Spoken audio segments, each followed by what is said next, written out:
Hey guys, it's Christina from SpawnStaffer.com.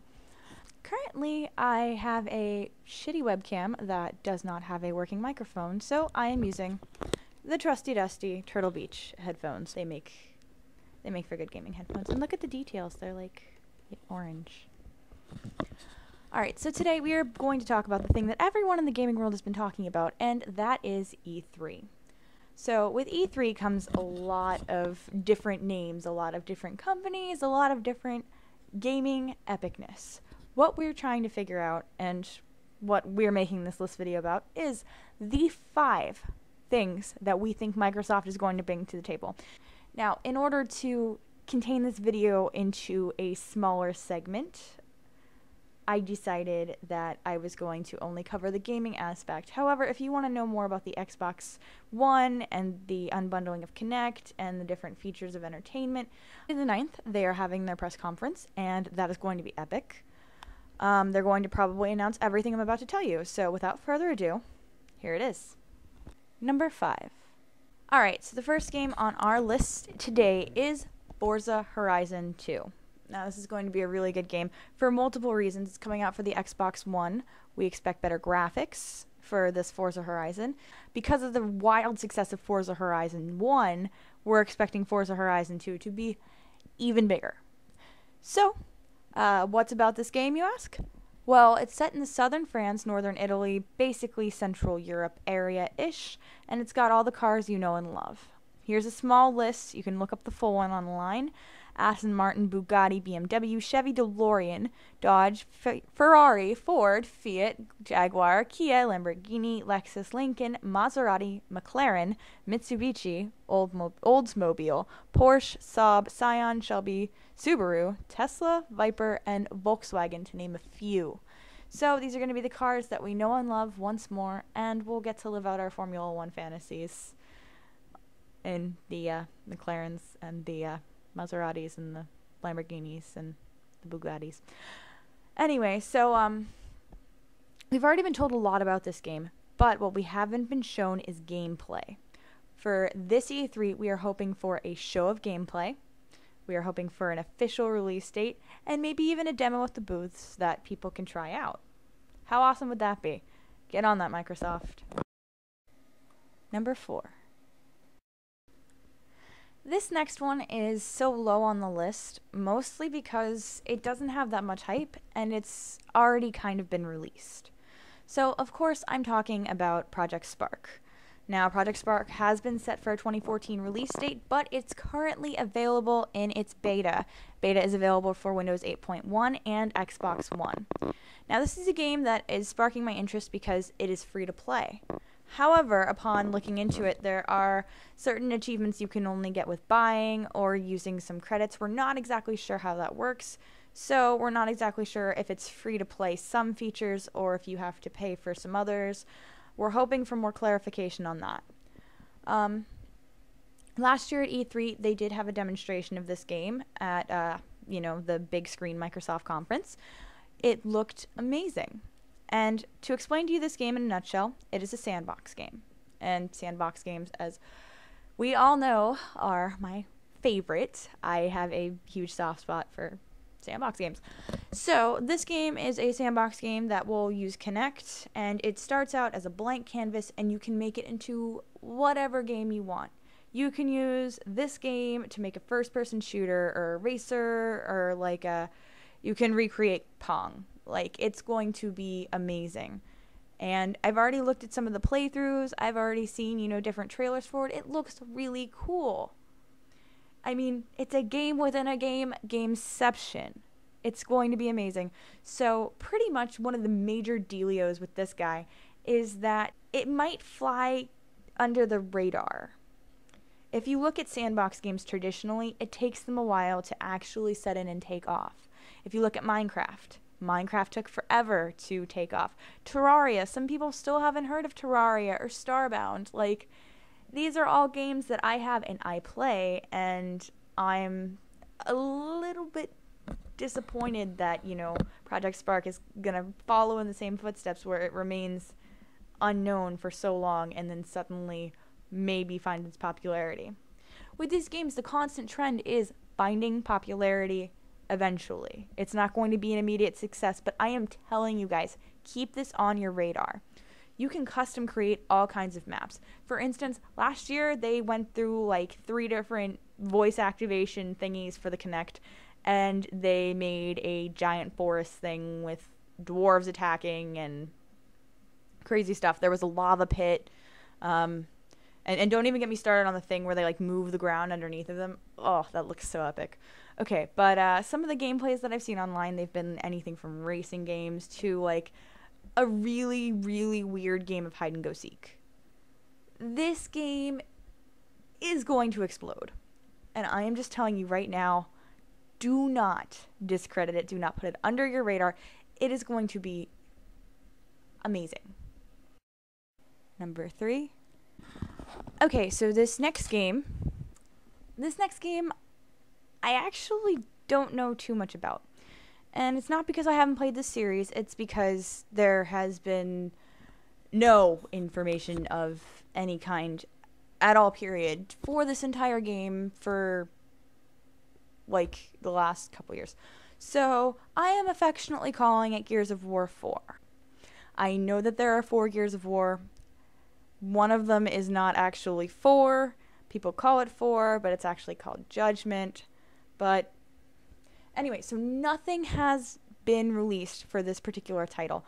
Microsoft bought the title off of Epic, and they gave the rights to the production and design to Black Tusk, which is a smaller studio up in Vancouver. They haven't produced much work yet, but Microsoft has some faith in them, so I do as well. It looks promising. I am hoping for something. So we're not expecting gameplay. They just announced that they're making it. We're not expecting a demo. We're not expecting, playthroughs. What we are expecting is a name and maybe a trailer. Even better would be a release date. So we're going to keep our fingers crossed for this one because I know a lot of people love Gears of War. I'm hoping the 4th one is a huge hit, and I'm hoping that it comes out this year. So, Microsoft, we want to see titles. Number 2. Alright, so this game is more anticipated because of its predecessor's failure than its own merits. The series I'm talking about is Fable. Specifically, the new release of Fable Legends that has been announced by Microsoft. Now, the thing about Fable Legends is it is following Fable 3, and Fable 3 got a rough reception. So, a lot of people complained about Fable 3. It got very mixed reviews. Not that many people really liked it. There was a huge video on YouTube explaining why it was so terribly horrible. So, now that Microsoft is releasing another Fable title, they have made it ardently and apparently clear that this is not a sequel. This is a new story arc that begins at where the Fable comes from. Which is cool. I mean, we've all wanted to know that story. Oh, hey, where does the actual Fable from Fable come from? Well, if you've seen the trailer, the trailer starts out with these 4 characters. You meet these 4 characters. These 4 characters are total badasses. The first one's like a throwing knives guy, and he's a sharpshooter or whatever. And the second one is the honking man.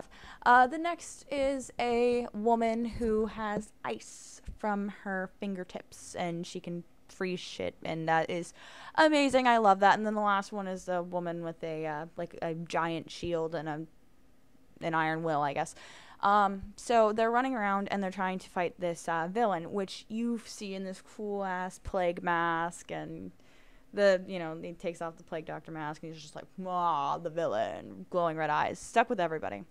Really great trailer. I definitely enjoyed it. So what this means for gameplay is that now you can actually play the villain, which we've expected out of Fables like this, but never quite to this extent. The way it was explained on the online interview Q&A, which I'll have a link to in the description, they say that if you have one friend who is the troll of the group, you can always play as a team with your other friends to defeat that person. So I know a lot of people that will make very, very happy campers. So you can play the villain. You can play co-op up to 4 people. Now, that's not to say that it's only co-op. There is a lot of single player, and you can choose to switch to co-op if you feel like it. And the co-op players can be AI as well. You don't have to, get all of your friends online just to play Fable. So you can still play single player, you can play multiplayer with AI, and you can, co-op with your buddies and kill that one guy who you've always fantasized about killing in his video games. So this particular Fable has the same quirky style that we know and love. It's got these strong characters, it's got this original story, and the characters are highly customizable, but they are very strong developing characters. They develop personalities, and they explain the story through their actions. So this is a system that, this is a game that will use the Kinect system, and if you're Kinect inept like I am, fear not, it is also controller-centric. So you're going to have most of your controls on the controller, but it's also going to have a little bit of Kinect in there too. What we are hoping for is playthroughs. We are hoping for demos and playthroughs and the official release date. So, without further ado, number 1. Alright, I think you guys know what's number 1 on this list. I don't think there's a way that you couldn't know. It is, of course, the beautiful series Halo. The prodigal son of Microsoft, the quintessential gamer game of everyone's gaming closet. It is the game that everyone has, and if you don't have it, you know someone who does, and if you don't know someone who does, I mean, you've at least played it, and if you haven't played it, I mean, there have been a lot of talks about Halo, including talks from Master Chief's voice actor talking about Halo 2 Anniversary Edition, which we are all very excited about. Basically, this is the idea that they're going to remaster Halo 2. They're going to make it into, same as the other Anniversary Editions. They're going to remake it, make it awesome, and HD, which, bueno bueno. However, this pales in comparison to the next idea. The next idea is for a Master Chief Collection. Yeah, that's right. Say it with me. Master Chief Collection. Like it. In the Master Chief Collection, there will be all of these titles in HD, re-evolved, done over again, everything. So it's going to be Halo Combat Evolved, Halo 2, Halo 3, and Halo 4. So all of those Halos are going to be remade in the Master Chief Collection. However, they have been teasing us. They have been nothing but teases, and they have been telling us all of these things, but no confirmations. Absolutely no confirmations. We have just been told, oh hey, expect great things from the Halo franchise. Okay, so let's get on to the big name, and I think this is the one everyone really wants to talk about. Halo 5 Guardians. Even sounds great. Guardians. Okay, so if you haven't finished playing through Halo 4, please do that now, because I'm about to drop a major spoiler on you. Still with me? Okay. So, in the end of Halo 4, we get the bombshell that Cortana has died. Well, and a lot of us took that really hard. We're not naming any names here, but some people cried because she was our favorite character. Welcome home, John.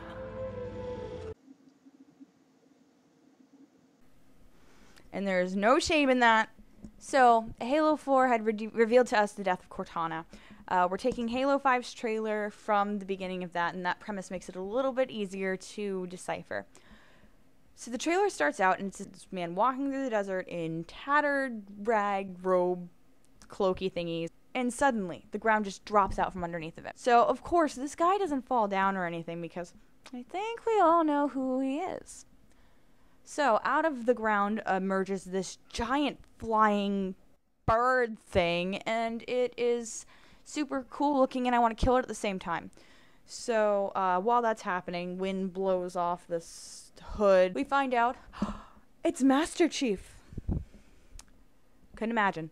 Okay, so Master Chief is looking at this giant bird thing that is staring intimidatingly at him, and he goes and grabs his dog tags and puts them in his hands, and he looks at them. And you know he's swelling over this, like, primal vengeance-filled rage. And then he crushes his hands around these dog tags, and then presumably he tore that bird feather by fucking feather. But they didn't show that. They showed Halo 5. It's going to be awesome. Buy it. They didn't actually say that, but close enough. So the release date originally was 2014. However, it has been moved to 2015. There is going to be some new elements based on a picture that had been released. So on the picture, we used our deductive reasoning skills to determine that one of the characters on the cover is not Master Chief. So we're assuming that you get to play as a new character that is not Master Chief. Breaking news! So this new character, this presumably male new character, is going to be, you know, someone else we get to explore. Also, we get to see Master Chief coming to terms with Cortana's death, coming to terms with, you know, his own life, his own existence.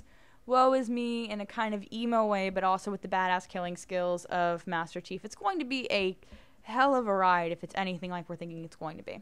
We're expecting to see much more on Halo Guardians and more information on the title, release dates, and maybe even some playthroughs at Microsoft's booth at E3. So, thanks for sticking with me, guys. It's been great. I want to know, what do you look forward to about E3? What will make you happy about E3? What is the one game you want to see, the one thing you want to see? Or if you have an idea for a list video, go ahead and tell us in the comments. Let us know what you're thinking and how you're doing. And meanwhile, while you're doing all of that stuff, go ahead to our website, SpawnFirst.com. We've got some really cool articles. Okay, so thanks for joining us. Remember, I'm Christina. Stay awesome. Spawn first.